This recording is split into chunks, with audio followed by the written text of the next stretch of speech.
Have you ever bought a game mainly because of the title? Revealing myself here. I went into Attack of the Karens expecting something very lightweight and flimsy but funny, and actually got a whole better game than what I was bargaining for, because I was buying it mainly because of the theme and the stupid title. Welcome to Attack of the Karens. This game is a roguelike shoot 'em up, which means that you start off with a ship that is quite underpowered. You could, I think, actually technically complete the game on the basic ship, but through repetitive plays, or multiple plays it should be said, you will earn chips which you can then spend on upgrading the amount of health, shot damage, shot speed, and general movement speed of your ship to make it more nimble and more powerful over time. There are also 3 additional attacks that you can add on, or abilities that you can add on to your ship, because one of them's a shield, and a couple of other things that you can unlock too. But you do this through the multiple playthroughs, but thankfully this game randomises the order of everything, so it's different every time, and this plays a large part into how good this game is. There are 4 Karens, or 4 Karen bosses, that you'll need to battle with, but they appear in different orders, and depending on the order that they appear in, generally seems to dictate some of the difficulty that they are, because they will attack slightly differently or slightly more aggressively if they're later on in the game. Not only that, but there are various different areas that you can travel through in the game too, and they are randomised whenever you play. And so you get slightly different combinations of these 4 bosses and 4 different areas each time you play, and sometimes enemies will appear in some playthroughs and not in others, and vice versa. So instead of it feeling like you're repeating the same game over and over and over again, you do get different playthroughs each time that you play. And I really enjoyed that, because sometimes roguelikes, particularly when it's a more, I'm going to say basic shoot 'em up, more of a traditional shoot 'em up, it's probably the best way to say it.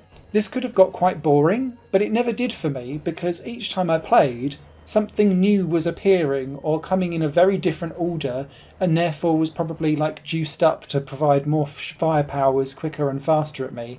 It would keep me on my toes. The other things that I didn't expect from this was a fully voiced soundtrack from various voice actors who actually do a very good job of being Karens, but also there's Amanda, who is your kind of lady back at base, who is busy trying to talk to you about all of the different Karens and what's going on. And there's quite a lot of like stupid one-liners that get thrown out.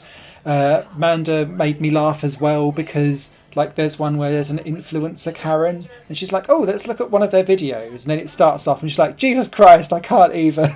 And I was like, yes, I feel your pain, Amanda, I really do. And this voice acting brings so much life to the game. And so does the actual graphics themselves. Now, it's got this weird kind of purple-green, early Spectrum in the Mud style of graphics.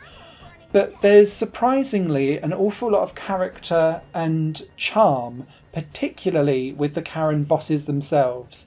They have multiple forms, multiple different attacks, and yeah, they really lean into like starting off as being like my name's Karen, and then they like turn into like an alien evil overlord version of themselves, and it just really amused me but suited the theme exceptionally well. So with 4 Karen bosses, 6 different areas that will be rotating in and out depending on your playthrough, a 5th final level which always takes place in space because you're going to try and kill the alien pathogen that's taken over the Karens.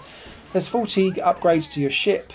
And there's also what's called cushions and curses, spelled with K, and these are modifiers that you can put into the game to make the game easier or harder depending on what it is that you want to do.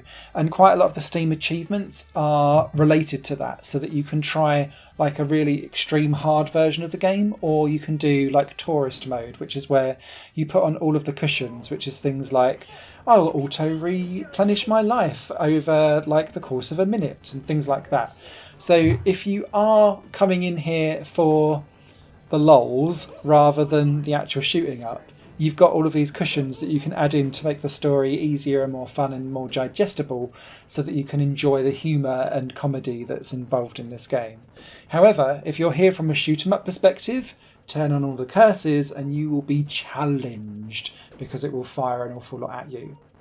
I thoroughly enjoyed this game. It way surpassed my expectations, and yeah, I give this, even probably without the Karen theme, this is still a game that would stand on its own 2 feet. It's just the Karen theme, just like chef's kiss, makes it good for me. So I think that's really the testament to this game, is could it stand up as a game without that theming on it? And the answer is an unequivocal yes. So huge recommendation for me. I've got a couple of games that are based around Karens, but I think this is probably my favourite. So there we go, the ultimate Karen game, Attack of the Karens, out now on PC. Higher Plane Games is part of the Higher Plane Network, a completely independent media outlet supported by people like you. The goal is to create the best possible content that cultivates a richer indie scene for games as well as music and entertainment. To find out more and to get involved, visit patreon.com/higherplane-network.